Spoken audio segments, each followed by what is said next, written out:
Okay guys, kumuha ka ng notebook at papel. Ma'am, kuha ng papel. Spelling down. Oo. Okay. What? Wala akong papel, ma'am. Magkakaw sa'yo. Anika. Ano? Meron kang Wala. notebook Wala talaga, and be. papel. Promise. Kay ano na? Kay Wala. Jean. Kay Jean ka. Jean. May Ano? papel ka. Wala akong Wala din. papel.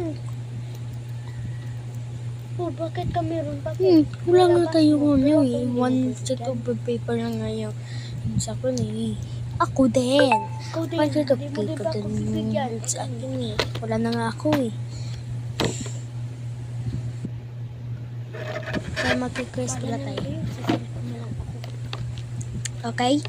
So, babasa tayo or a-answer na lang kayo ng mga Ma'am, Ikaw, babasa ako. oo, ang mga isda ay nangungulawa ng mga langit. Okay. Mga isda pala nakuha ng mga halaman.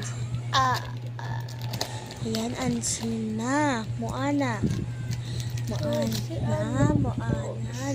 Jen, Ana. Oh, Moana,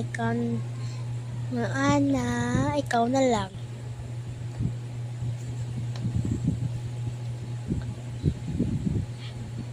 Moana, ikaw na lang. Hindi Hindi mo naman na anay si ka Ana. nila yung answer.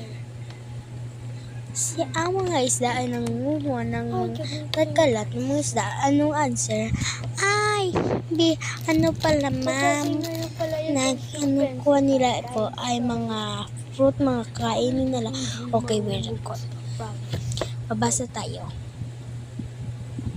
tayo ha. Mga B nila, wag na yung Okay, babasa tayo. Okay lang ka, okay. Ilan sa bisis ka na nga, hindi kayo pampasay. Stand up kasi pabasa na tayo.